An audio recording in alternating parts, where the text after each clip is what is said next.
Hi guys, welcome to revision time. आज है 20 जुलाई 2024। आज के करंट अफेयर्स चलिए हम स्टार्ट करते हैं। ये वीडियो अगर आप सभी को हेल्पफुल लगे तो वीडियो को लाइक कर दीजिएगा, चैनल भी सब्सक्राइब कर लीजिए। इस तरह की कम टाइम की डेली करंट अफेयर्स की वीडियो आपको हर दिन मिलते रहेंगे। तो चलिए शुरू करते हैं आज के करंट अफेयर्स के क्वेश्चन, मगर उससे पहले जान लेते हैं 19 जुलाई को पूछे गए क्वेश्चन का सही आंसर क्या है। यूएफा कप का संबंध किस खेल से है? Option A tennis, option B football, option C cricket, option D hockey. इसका सही आंसर है option B football. UEFA cup 2024 का खिताब स्पेन ने जीता है और यूएफा कप को यूरो कप भी कहा जाता है।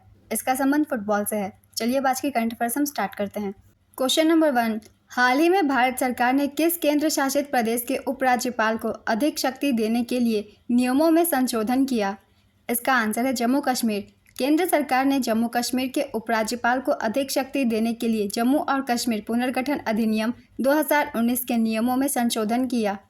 इस संशोधन के बाद जम्मू कश्मीर में किसी भी निर्वाचित सरकार के पास आंतरिक सुरक्षा, स्थानांतरण, अभियोजन और अटॉर्नी जनरल सहित सरकारी वकीलों की नियुक्ति से संबंधित मामलों में सीमित शक्तियां होंगी। नए नियमों के अनुसार विधि, न्याय और संसदीय कार्य विभाग मुख्य सचिव और मुख्यमंत्री के माध्यम से उपराज्यपाल से अनुमोदन के लिए महाधिवक्ता और अन्य विधि अधिकारियों की नियुक्ति का प्रस्ताव प्रस्तुत करेगा। अभियोजन स्वीकृति देने या अस्वीकार करने या अपील दायर करने से संबंधित कोई भी प्रस्ताव मुख्य सचिव के माध्यम से उपराज्यपाल के समक्ष रखा जाएगा। इसने पुलिस, आईएएस और आईपीएस जैसी अखिल भारतीय सेवाओं के अधिकारियों पर निर्णय लेने के लिए उपराज्यपाल को अधिक शक्तियां दी हैं। नेक्स्ट क्वेश्चन, हाल ही में केपी शर्मा ओली ने अपने कौनसवें कार्यकाल के लिए नेपाल के प्रधानमंत्री के रूप में शपथ ग्रहण की? इसका आंसर है चौथे। केपी शर्मा ओली चौथे बार नेपाल के प्रधानमंत्री बने। इन्होंने 15 जुलाई को अपने चौथे कार्यकाल में नेपाल के प्रधानमंत्री के रूप में शपथ ली। ये पुष्प कमल दहल प्रचंड का स्थान लेंगे, जो 12 जून को प्रतिनिधि सभा में विश्वास मत से हार गए थे और इस्तीफा दे दिया था, जिसके बाद केपी शर्मा ओली के नेतृत्व में नई सरकार का गठन हुआ। नेपाल की राजधानी काठमांडू है। राष्ट्रपति रामचंद्र पौडेल। मुद्रा नेपाली रुपया है।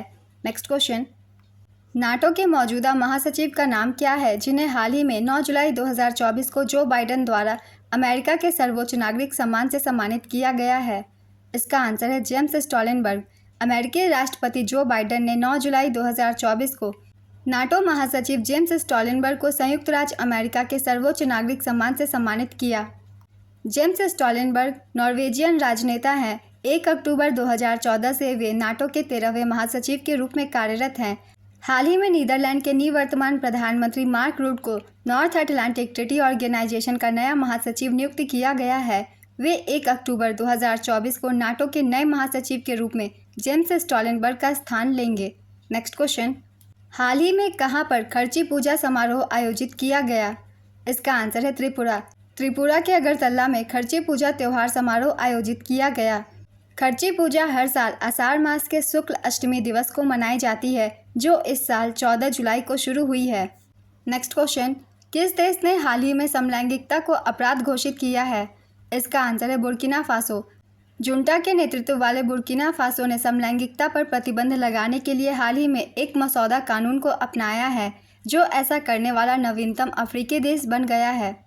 जुंटा कोई समिति या प्रशासनिक परिषद, विशेष रूप से वह जो तख्तापलट के बाद और कानूनी सरकार स्थापित करने से पहले किसी देश पर शासन करती है, कहा जाता है। डेनमार्क 1989 में समलैंगिक विवाह को मान्यता देने वाला पहला देश बना था। जुलाई 2010 में अर्जेंटीना समलैंगिक विवाह को वैध बनाने वाला लैटिन अमेरिका का पहला देश बन गया। 2019 में ताइवान समलैंगिक विवाह को मान्यता देने वाला पहला एशियाई देश बना था। नेक्स्ट क्वेश्चन, हाल ही में भारत सरकार द्वारा शुरू किया गया पहला राष्ट्रीय toll free anti narcotics helpline number क्या है? इसका आंसर है 1933। भारत अपनी पहली राष्ट्रीय toll free anti narcotics helpline 1933 शुरू करने जा रहा है। साथ ही मानस मादक पदार्थ निषेध सूचना केंद्र नाम से एक ईमेल सेवा भी शुरू करने जा रहा है। 18 जुलाई को 7वें नार्को समन्वय केंद्र की बैठक के दौरान केंद्रीय गृह मंत्री अमित शाह द्वारा लॉन्च की जाने वाली इस हेल्पलाइन का उद्देश्य नागरिकों को नशीली दवाओं से संबंधित अपराधों की रिपोर्ट करने और 24/7 सहायता प्राप्त करने के लिए एक उपयोगकर्ता अनुकूल मंच प्रदान करना है। नेक्स्ट क्वेश्चन, हाल ही में अंतरिक्ष अनुसंधान के बारे में वैश्विक सम्मेलन कहां पर शुरू किया गया? इसका आंसर है दक्षिण कोरिया। दक्षिण कोरिया के बुसान शहर में अंतरिक्ष अनुसंधान के बारे में वैश्विक सम्मेलन आयोजित हुआ। कोरिया एरोस्पेस एडमिनिस्ट्रेशन के अनुसार 60 देशों के लगभग 3000 अंतरिक्ष वैज्ञानिकों और उद्योग अधिकारियों ने अंतरिक्ष अनुसंधान समिति की इस 45वीं वैज्ञानिक सभा में भाग लिया। दक्षिण कोरिया पहली बार द्विवार्षिक वैश्विक सम्मेलन की मेजबानी कर रहा है। दक्षिण कोरिया की राजधानी सियोल है। मुद्रा कोरियन पीपल्स वॉन। राष्ट्रपति यू सोक योल।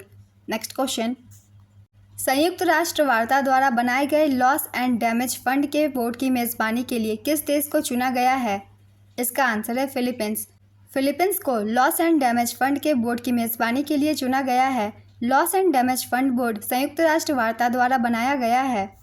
यह ग्लोबल वार्मिंग के प्रभाव से उबरने और पुनर्निर्माण के लिए देशों को वित्तीय सहायता प्रदान करने की दिशा में काम करता है।